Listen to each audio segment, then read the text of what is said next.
Good evening, folks. Tonight, we're diving into the twinkling whirlpool of swirling through the dark, what Van Gogh's Starry Night can school us about the soul. Buckle up for a cosmic journey. Ever snagged a coffee mug, tote bag, or umbrella flaunting Vincent van Gogh's The Starry Night? Congratulations, you've grasped a slice of one of art history's grandest spiritual epiphanies.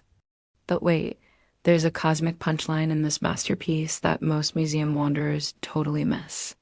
When Vincent whipped up the most famous electrifying sky known to humankind, he was chilling in drumroll, please, an asylum. In June 1889, our boy Van Gogh checked himself into the St. Paul de Mausole Asylum in St. Remy de Provence, France, peering out at the cosmos through barred windows. But did he paint doom and gloom? No way. Instead, he gazed into the abyss and saw a universe buzzing with divine mojo. The divine doesn't need clear skies to shine. When life throws a curveball like a breakup, a burnout, or a case of existential angst. But Vincent had other ideas. He wasn't allowed to paint under the stars, so he sat by his bedroom window in the dark, watching the world wake up. With Venus shining like a celestial spotlight in mid-1889, he soaked in the pre-dawn magic.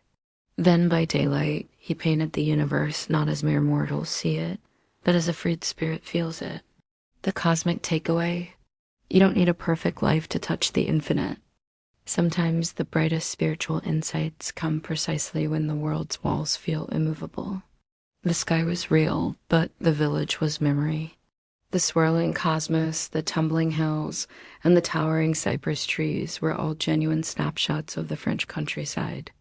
But that quaint little village at the bottom? A figment of Vincent's imagination. On a spiritual note, this is exactly what the soul does when it's on the mend. It grabs the wild, cosmic energy of the universe, hello, swirling sky, and tethers it to something cozy, familiar, and safe, cue the imaginary village. Vincent was cleverly crafting a bridge between his tumultuous present and his deeply rooted past, turning his art into a shrine to keep his feet firmly planted on earth. The cypress tree, the bridge between life and death. Spot that tall, shadowy figure lurking on the left in the painting? Yep, that's a cypress tree. While most folks glance at the starry night and sigh at the twinkling sky, Vincent sneakily slipped in a dose of mortality right up front. He was all about the idea that death wasn't the period, but just a pit stop. In a letter to his brother Theo, he mused, "Just as we catch a train to Tarascon or Rouen, we hop on death to hitch a ride to a star. The cypress isn't blocking the stars. It's stretching out to give them a high five. It's a gentle nudge that our temporary existence isn't duking it out with eternity. It's the stairway we climb to reach it." He thought it was a flop, proof your ego's got no clue. Here's the twist in Vincent's tale. He couldn't stand the painting. Yep, Van Gogh, ever the tough critic, scribbled to his brother Theo, dismissing the Starry Night as too abstract and a step back.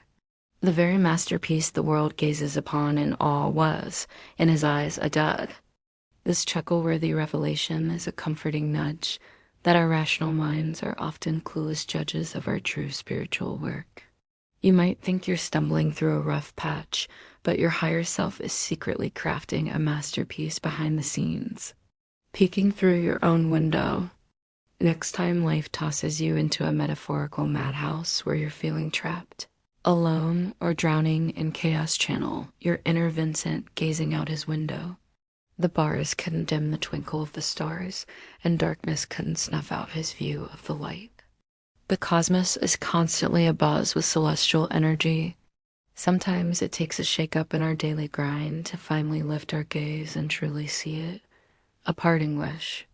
May you uncover sparks in your shadowy moments, elegance in your mind's whirlwinds, and the bravery to spot beauty beyond any hurdles.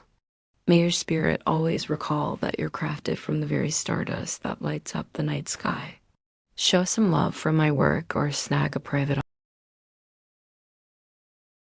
reference materials and conceptual sources.